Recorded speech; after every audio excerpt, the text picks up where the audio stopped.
It doesn't take courage to stand here on the floor of the United States Senate for 2 hours or 6 hours or 14 hours.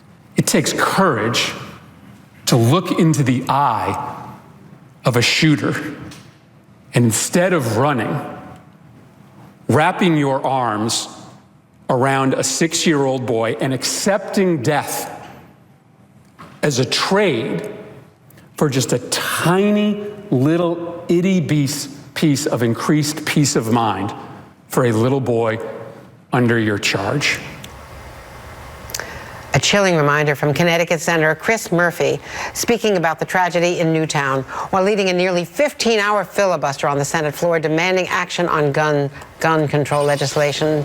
Senator Chris Murphy joining me now. Senator, what are you hearing? Because Senator McConnell accused the leaders of the filibuster of this being a campaign talkathon. Does that mean you're going to get a vote? If you get a vote, can something pass? What's going to happen?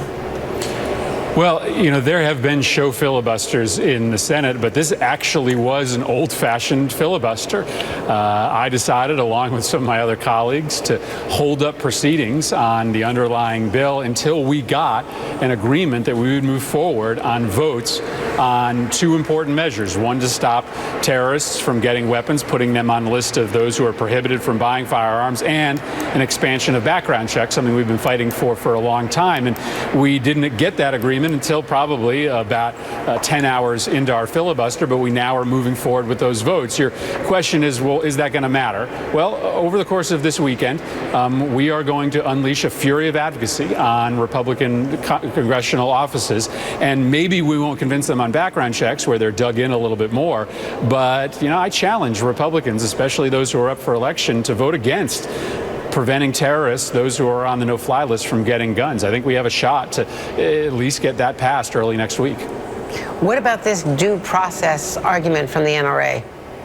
Well, it's ridiculous. It's a red herring. The fact of the matter is that there hasn't been a single Republican coming onto the floor to protest the lack of due process for individuals who are on the terrorist watch list who can't fly on planes. We all accept that that's an important protection, that individuals who are suspected of being connected with terrorists shouldn't fly a plane. Well, they also shouldn't be able to buy a powerful firearm that we now know is capable of killing 50 people. Now, the Feinstein proposal has due process in it. It has a means to aggrieve your inclusion on that list. That's not an issue. The NRA just doesn't want any of this to happen because they are dead set against anything that would make this country safer at the expense of the gun industry. What about the arguments that the assault weapon ban during the 10 years that Dianne Feinstein's legislation was in effect didn't prevent these kinds of attacks?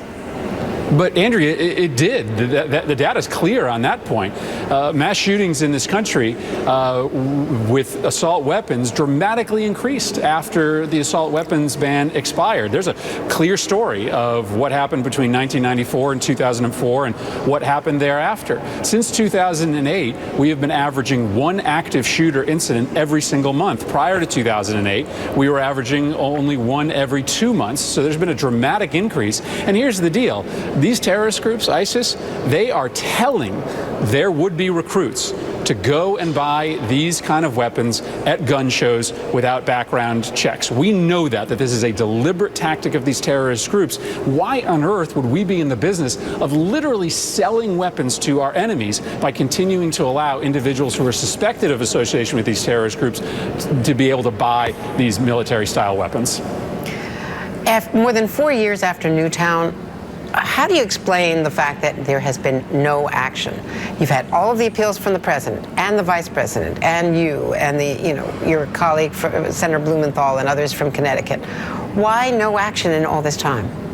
I guess that's probably better a question for those that have been blocking it. I mean, listen, I underestimated how powerful the NRA was. I admit that when we lost that vote in 2013. And I think we do have to have more people out there coming to the polls elevating this issue when they vote. 90% of the American public supports expanded background checks, but they don't necessarily always vote that way. I had just had enough this week, Andrea. I had enough of inaction, and I had to do what I could. Yesterday, it was standing on my feet for 15 hours.